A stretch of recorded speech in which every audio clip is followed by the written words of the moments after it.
खुलुमबाय बेयो बड'लेण्ड इंखं टेलिभिजन दिनै 30 आगस्ट 2022 मंगलबार खालि सानसेनि बरादखौ नोंथांमोननि खाथियाव लाबोदों आं सदानन्द दैमारिया।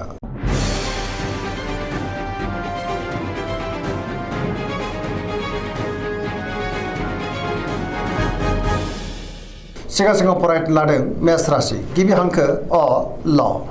दिनैनि साना जोबोर मोजां, जेरावबो देरहासारगोन। मावनो लानाय खामानिखौ थि समावनो आरो गोरलैयैनो मावफुंनोबो हागोन। गोसोखौ दिनै जोबोर गोजोननाय मोनगोन। देहाया मोजाङै थागोन। बहानिफ्रायबा मोजां खौरांबो फैनो हागौ। रांखावरियाव जोबोर मोजां, गोबां धोन आरजिनो हागोन। बेफार फालांगियावबो दिनै जोबोर मोजां होनजायो। आयाबो बांगोन। सोरबा लोगोनिफ्राय थोजासे हेफाजाब मोननो हागौ। बहानिफ्रायबा मोजां खौरांबो फैनो हागौ। न'खराव दिनै अनलायनाय फैगोन। बिमा बिफानिफ्राय बोरखौ मोनगोन। गुबुननि गोसोखौ दिनै गोरलैयैनो बोनो हागोन। गोसोनि बोलोआ बांगोन। समाजावबो मान मोननो हागोन। पजिटिभ एनार्जिनि गोहोमबो गोग्लैगोन। सेंग्रा सिख्लाफ्रा बहानिफ्रायबा मोजां खौरां मोननो हागौ। गोसोआबो दिनै जोबोर रमान्टिक जागोन। फरायसाफ्रा दिनै फरायनायाव गोसो दुंखांगोन आरो मोजां फिथाइ मोनगोन। धोरोमारि बिथिङावबो गोसो दुंखांगोन।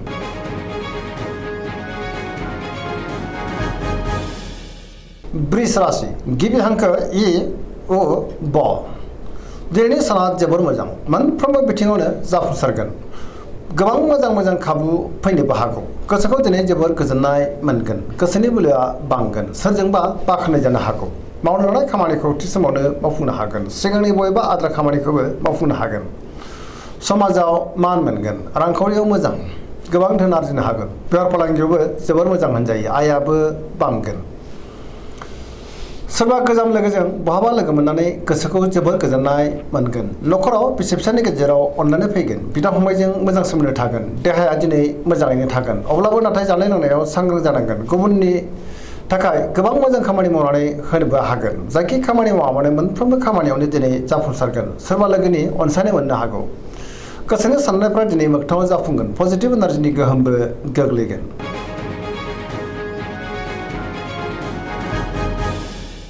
मिथुन राशि गिबि हांखो क स। दिनैनि साना जोबोर मोजां। पजिटिभ एनार्जिनि गोहोम गोग्लैनो हागौ। मोनफ्रोमबो बिथिङाव जाफुंसार जानो हागोन। गियाननि आंखाल जानाय नङा।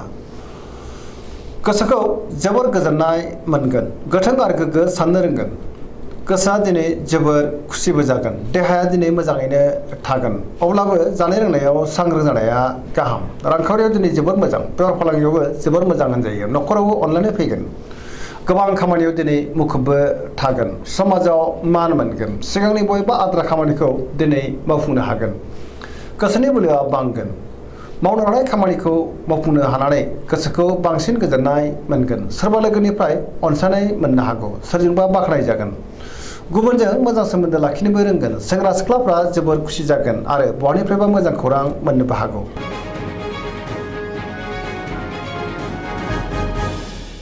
कर्कट राशि गिबि हांखो ड ह। दिनैनि साना जोबोर मोजां। माबा मोनसे मोजां खौरां मोननो हागौ। गोसोखौ दिनै जोबोर गोजोननाय मोनगोन। सोरबा लोगोजों बाख्नाय जागोन। गुबुननि थाखाय गोबां मोजां खामानि मावनानै होनोबो हागोन। गोसोनि साननायफ्रा मोगथाङाव जाफुंगोन। गोसोआव पजिटिभ साननाय फैगोन। गोथों आरो गोग्गो साननो रोंगोन। गियाननि आंखाल जानाय नङा। मावनो लानाय खामानिखौ थि समावनो आरो गोरलैयैनो मावफुंनोबो हागोन। रांखावरियाव मोजां, बेफार फालांगियावबो मोजां होनजायो। सोरनिबा अनसायनाय मोननो हागोन। न'खराव अनलायनाय फैगोन। बिमा बिफानि अननाय आरो बोरखौ मोनगोन। समाजावबो लोगो लेवा बांगोन। देहाया दिनै मोजाङैनो थागोन। गुबुननि हेफाजाबखौ मोननो हागोन। सोरनिबा थाखाय गोबां मोजां खामानि मावनानै होनोबो हागोन।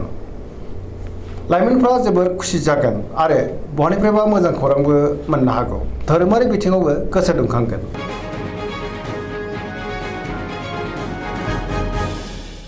सिंह राशि गिबि हांखो म ट।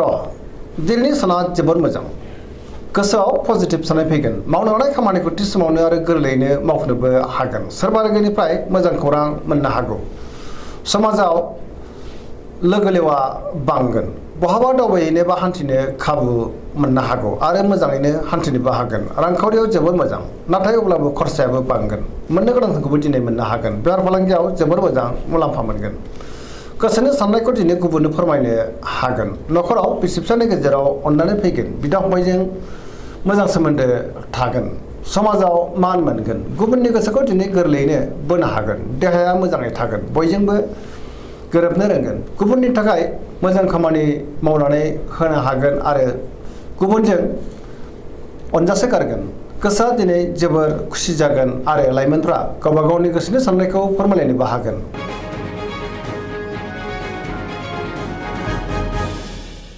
कन्या राशि गिबि हांखो प ट दिनैनि साना जोबोर मोजां गोसोआव पजिटिभ साननाय फैगोन गोथों आरो गोग्गो साननो रोंगोन गियाननि आंखाल जानाय नङा मोनफ्रोमबो खामानिखौनो दिनै मोजाङैनो मावफुंनो हागोन रांखावरियाव जोबोर मोजां नाथाय अब्लाबो खरसायाबो बांगोन बेफार फालांगियाव जोबोर मोजां होनजायो देहाया दिनै मोजाङै थागोन गोबां मुंदांखा सुबुंजों लोगो मोनलायगोन न'खराव अनलायनाय फैगोन गोबां खामानियाव दिनै मुखुबबो थागोन सोरजोंबा बाख्नाय जानो हागौ बिमा बिफानि अननाय आरो बोरखौ मोननोबो हागौ पजिटिभ एनार्जिनि गोहोम गोग्लैगोन गोथों आरो गोग्गो साननो रोंगोन गियाननि आंखाल जानाय नङा लाइमोनफोरा जोबोर रमान्टिक जागोन आरो गोसोनि साननायखौ फोरमायलायनोबो हागोन।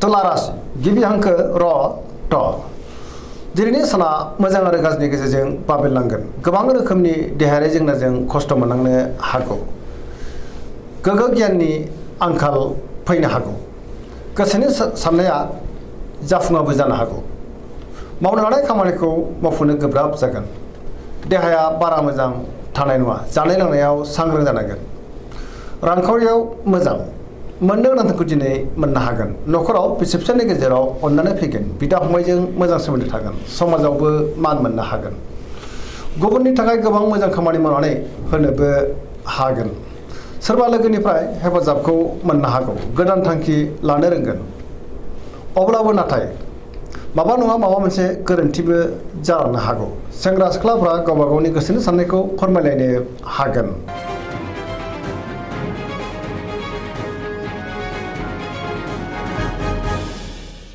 वृश्चिक राशि गिबि हांखो न स दिनैनि साना जोबोर मोजां समाजाव लोगो लेवा बांगोन गोबां मुंदांखा सुबुंजों लोगो मोनज्लायनो हागौ पजिटिभ एनार्जिनि गोहोमबो गोग्लैगोन गोसोआव गोग्गो आरो गोथों साननाय फैगोन समाजाव बयजोंबो अनसायजागोन सोरबा गोजाम लोगोजों बहाबा लोगो मोनलायनो हागौ गोसोआव पजिटिभ साननाय फैगोन मावनो लानाय खामानिखौ थि समावनो आरो गोरलैयैनो मावफुंनोबो हागोन सिगांनि बयबो आद्रा खामानियाबो दिनै मावफुंजागोन गुबुननि हेफाजाबखौ मोनगोन गोसोनि साननायफ्रा मोगथाङाव जाफुंगोन गोसोनि बोलोआबो बांगोन समाजाव सोरजोंबा बाख्नाय जानो हागौ न'खराव दिनै अनलायनाय फैगोन बिमा बिफानि अननाय आरो बोरखौबो मोननो हागोन रांखावरियाव मोजां अब्लाबो नाथाय खरसायाबो बांगोन बेफार फालांगियाव जोबोर मोजां होनजायो देहाया दिनै मोजाङै थागोन गुबुननि हेफाजाबखौ मोननो हागौ फरायसाफ्रा दिनै फरायनायाव गोसो दुंखांगोन लाइमोनफ्रा जोबोर रमान्टिक जागोन आरो गावबा गावनि गोसोनि साननायफोरखौबो फोरमायलायनोबो हागोन।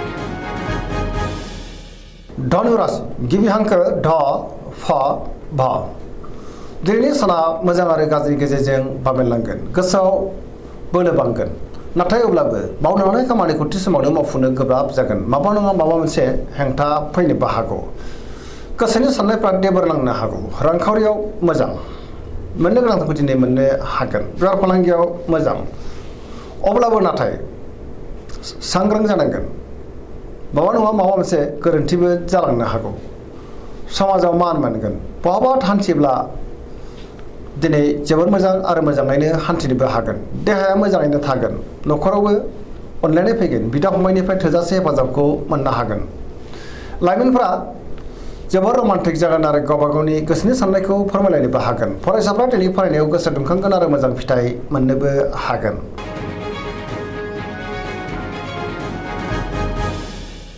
मकर राशि गिबि हांखो ख ज दिनैनि साना जोबोर मोजां गोसोनि साननाया जाफुंगोन मावनो लानाय खामानिखौ थि समावनो आरो गोरलैयैनो मावफुंनोबो हागोन रांखावरियाव दिनै जोबोर मोजां अब्लाबो नाथाय खरसायाबो बांगोन मोननो गोनांखौ दिनै मोननो हागोन बेफार फालांगियाव जोबोर मोजां गोबां मुलाम्फा मोननोबो हागौ गुबुनजों मोजां सोमोन्दो लाखिनो रोंगोन सोरजोंबा बाख्नाय जानोबो हागौ मोनफ्रोमबो खामानिखौनो दिनै मोजाङैनो मावफुंलांनो हागोन सिगांनि बयबा आद्रा खामानिखौबो दिनै मावफुंनो हागोन गोदान खामानियाव आखाइ होजेननोबो हागोन न'खराव दिनै अनलायनाय फैगोन बिमा बिफानि अननाय आरो बोरखौ मोनगोन सेंग्रा सिख्लाफ्रा गावबा गावनि गोसोनि साननायखौ फोरमायलायनो हागोन गोसोआबो दिनै जोबोर खुसि जागोन बहानिफ्रायबा मोजां खौरां फैनो हागौ फरायसाफ्रा दिनै फरायनायाव गोसो दुंखांगोन आरो मोजां फिथाइ मोनगोन सरासनस्रायै दिनै साना जोबोर मोजां आरो मोजाङैनो बारग'लांगोन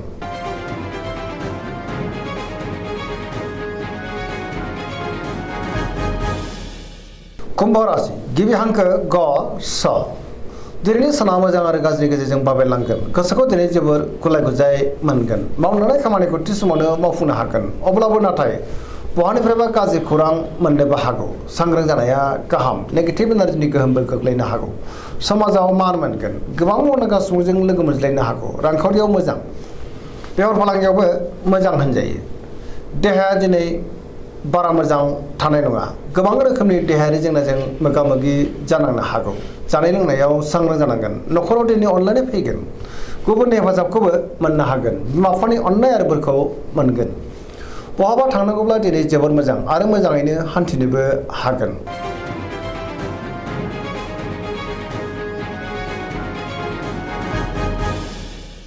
मीन राशि गिबि हांखो ड स दिनैनि साना जोबोर मोजां गुबुननि थाखाय गोबां मोजां खामानि मावनानै होनोबो हागोन गोसोआव पजिटिभ साननाय फैगोन गोथों आरो गोग्गो साननो रोंगोन गोसोनि बोलोआ बांगोन गावनि गोसोनि साननायखौ दिनै गुबुननो फोरमायनोबो हागोन देहाया मोजाङै थागोन अब्लाबो नाथाय जानाय लोंनायाव सांग्रां जानांगोन रांखावरियाव मोजां बेफार फालांगियावबो मोजां होनजायो न'खरावबो दिनै अनलायनाय फैगोन गोबां खामानियाव दिनै मुखुब थागोन सोरजोंबा बाख्नाय जागोन लाइमोनफोरनि गोसोआ दिनै जोबोर रमान्टिक जागोन आरो गावबा गावनि गोसोनि साननायखौ फोरमायलायनोबो हागोन बहानिफ्रायबा मोजां खौरां फैनोबो हागौ पजिटिभ साननो रोंगोन गियाननि आंखाल जानाय नङा फरायसाफ्रा दिनै फरायनायाव गोसो दुंखांगोन आरो मोजां फिथाइ मोनगोन पजिटिभ एनार्जिनि गोहोमबो गोग्लैगोन दिनैनि राशि फरायनाया एसेनोसै जोबनायाव बेखौनो खावलायो जाहाथे नोंथांमोना सानफ्रामबो जोंनि बे बड'लेण्ड इंखं टेलिभिजनखौ नायबाय थायो आरो साबस्क्राइब खालामो लोगोसे लाइक खालामो आरो शेयार खालामो एसेनोसै गोजोन्थों